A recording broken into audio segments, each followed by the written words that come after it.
Every appraisal report has several dates associated with it, and they all are important for understanding the appraisal report. Absolutely, absolutely. So there's every. What do you find? Let's see. You find in every appraisal report the effective valuation date, probably the most important one, an issue date. An inspection date or the date that, as appraisers, we were sent photographs and information about the items that were being appraised. And so the inspection date would be if we did an on-site in-person inspection where we physically go there and we inspect the pieces. And sometimes that's not possible. And we get photographs sent to us. So we note the date that we received those. Absolutely, absolutely. And then there's what is there? Um, Research. the dates. Well, every once this is a different conversation, obviously, but the sale dates of each comparable. Those are Yeah. pretty important too. Yeah. Yes. So that's part of the body of the appraisal. And Mm-hmm. that's part of the data that is used to come, arrive at the appraised values. And that is, that's a really great point because those are a different category of dates than the dates Mm-hmm. that are explicitly associated with that creation of the report. Right. Right. So, what would you say? How do you define the effective valuation date? It depends what the intended use is, which we will be explaining in a different video. But for kind of the standard, most commonly encountered types of appraisals, we have the estate appraisal report. And in most circumstances, the effective valuation date for an estate appraisal report is the date of death. So it's the day the person whose items are in that appraisal report died, which is a sad thing. And sometimes, not always, but there is this thing called the alternate effective date for estates that is 6 months after the date of death. And in my experience, that doesn't happen that much. And that, as an appraiser, I'm not the one making that decision. That's the attorney telling me that. But Mm-hmm. that is sometimes used if the market changed very significantly between the date of death and 6 months afterwards. Like, for example, this happened sometimes during the pandemic because the market changed a lot during the pandemic, but in most circumstances, it's the date of death. But that's a question Mm-hmm. for the attorney. Yeah. Yeah. So it's like the kind of thing like maybe seems pretty rare, but like maybe if there was like some extreme, just a coincidence that like some extreme economic event that caused like extreme inflation, right, or something, Mhm. sort And of on around the date of death, maybe the attorney might try and because the client would have to pay taxes on that amount, mhm, right? So mhm, maybe they petition, maybe it smooths out in 6 months or something. But abs- I, yeah, yeah. With yeah, what usually happened was if somebody died in say December 2019, in the spring of 2020, that was when a lot of attorneys were saying, we're going to use the alternate effective date because that was going to lower the tax burden on the estate. But that's mm-hmm. not something that happens that often. And as appraisers, we don't have any bearing on that. That's really up to the attorneys. Right, yeah. So it's not like the appraiser deciding to do that on their own, of course. Yeah. Mhm. And it whatever decision is made, it applies to the whole estate. So they can't cherry pick like we're going to have the stocks have the effective valuation date of the date of death, but the personal property is going to be 6 months later. So again, we're not Yeah. involved in that, but it's something that's a consistent decision made across the whole estate. And then next up is insurance appraisals, and that Mm-hmm. that has a whole different system of dates. And so usually, the effective valuation date in most cases is the date of inspection, i.e., we're there, we're looking at it, it looks like this on that day. Okay. Okay. And then I've heard some people say a lot of times if it's like an issue, if the appraisal, if the insurance appraisal is kind of more skewed towards a damage or loss situation, they'll Mhm. have the effective valuation date be like there's some wiggle room. I guess the insurance company will decide what is needed, but it could be the date and time that the damage occurs or something. Absolutely. Um, and Yeah. it could, yeah, it kind of opens up a bunch of other situations because if it's tied to the time the damage occurs, it's like, well, does that mean the piece is being valued in its damaged state or in its pristine state prior to the damage? Well, that's a separate concern. Yeah, insurance damage and loss claims can be a little tricky with that. And again, this is where the insurance company is the one deciding these details. So as appraisers, we don't make these decisions. We just get the very specific instructions about what is required. But yeah, I've seen it before where it's the appraised retail replacement value as the item was before it incurred damage and loss, but on the day that damage and loss incurred. And sometimes it's not known. Hmm. Sometimes it may be in storage and something terrible happened in the 3 years it was in storage. And so in that case, it's up to Mm. the insurance company to set a date for us appraisers to use. Or it sometimes for damage and loss, it is the date of damage and loss, but it's what is the difference, between when it was in its whole Yeah. condition currently, or sometimes they decide, okay, we would just want how much does it cost to have it conserved or repaired, and then that's a whole different assignment. So for things like that, we really defer to the professionals at the insurance company because it's specific to that insurance policy. But Hmm. in a typical scenario, most people who need an appraisal report, it's their art collection, they're getting it scheduled with their insurance company. It's the date where they're inspecting things in person. Yeah, that's the easy part to remember. Everything else, it starts to sound like one of those complicated word problems from math class, where it's yeah, Yeah, a lot of little asterisks, yes. yeah, that's And great. donation appraisals. Donation appraisals. Okay, yeah, yeah. So that's the effective valuation date is the acknowledged transfer of title ownership, right, to Yes. the other institution. Doesn't matter where the physical object is. It's all the sort of deed of gift. What the acceptance of the gift. The Uh, countersigned deed of gift. yeah. That's an important detail. Sometimes Ah. one party signs it, but if the other party hasn't countersigned it, then that deed of gift is not yet fully executed. So Yeah. really important if you're donating something, make sure you countersign your deed of gift because that has happened before where something didn't get countersigned in a calendar year and it had to go into the next year for donation. So that's the Interesting. date of the transfer of title. Ideally, in a perfect world, as appraisers, we get that deed of gift. It's already happened. Hmm. We know the date. We can use that date for our research. You can have 60 days prior, but it gets very, very complicated with that. So that's Hmm. less ideal. Yeah. No, that's interesting, right? Yeah, because the that whole 60-day thing, it's the IRS. They articulate that they can't accept the appraisal that's dated more than 60 days in advance of the actual effective valuation date, which is the date of transfer of title. And then because you know, so it's possible, but it opens up things to they become a little more fungible, right? Because you can't see the future. How do you know it's going to be dated? How do you know that's going to be the date? So Yeah. it might need something extra Hmm. eventually. Yeah, Yeah, they might have to come back to you and say, okay, actually, we didn't get this countersigned within 60 days. We need you to redo the research because you might have used a comparable that was, not appropriate for the final effective valuation date. So, perfect world, by the time you come to us and you need an appraisal, please have your deed of gift. We love deeds of gift. right. Yeah, yeah. So it's like they're possible to do, but it's almost like you can't be 100%. Yeah, if let's say you get in there way early, right within on the 60-day mark.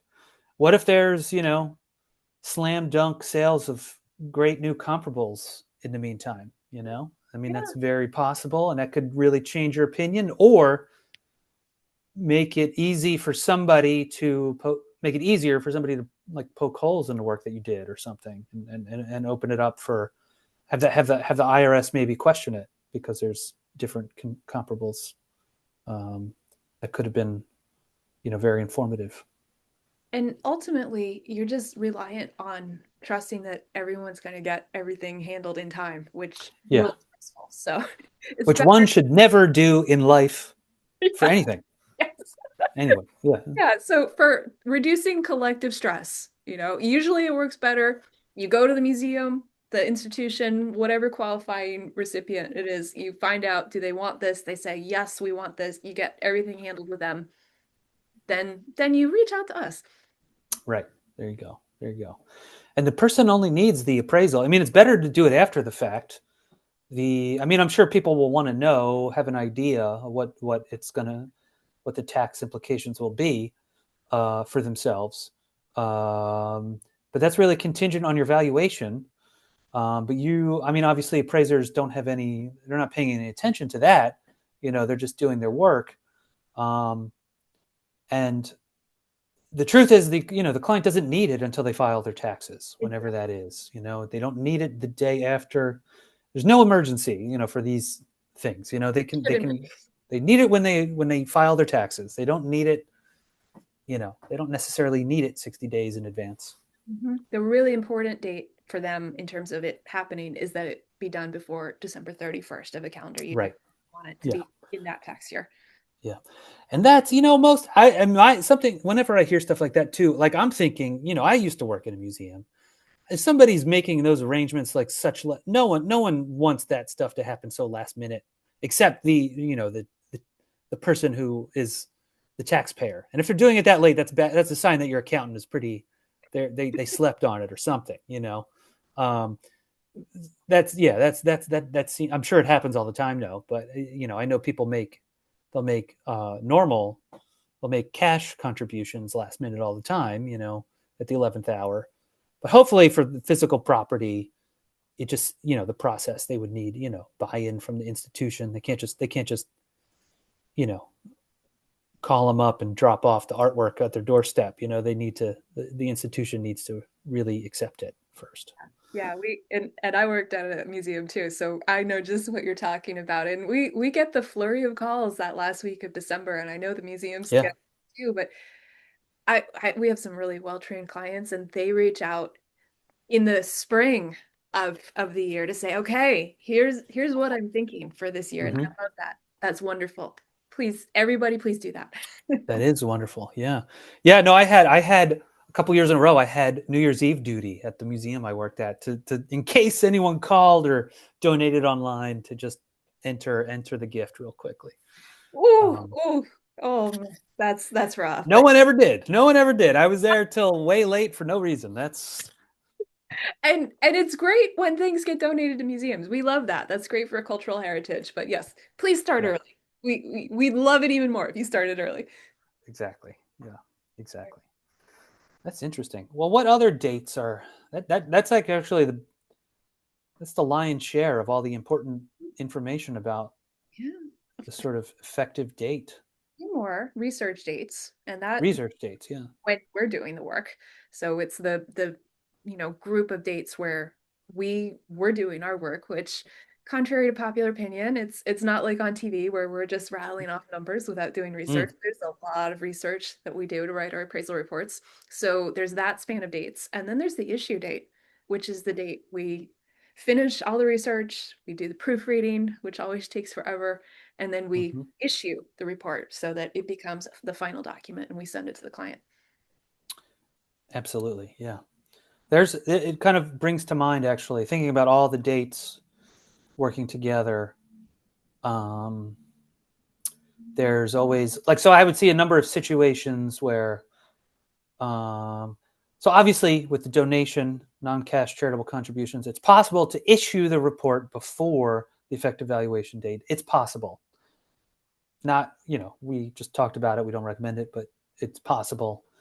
It's not possible. I would see though people would send in their mock sample appraisals, and a lot of time they would issue the estate appraisals prior to the effective valuation date, which is not possible. I mean, when that does happen, trust me, Detective Columbo will come knocking on your door soon. How did you know the person was going to die? So that's, yeah, just watch out for that. Yep. Yep. That's yeah.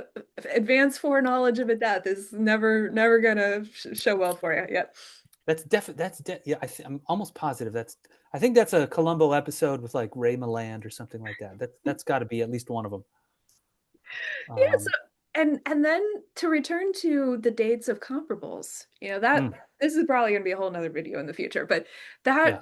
that it speaks to what we do in our research, where we, particularly for estate or donation appraisals, we're looking in the past and we're looking at realized sales. Whereas for hmm insurance, it's different. We're actually looking at the present and available retail asking prices for things that may not have sold for insurance because it's completely different intended use, different purpose.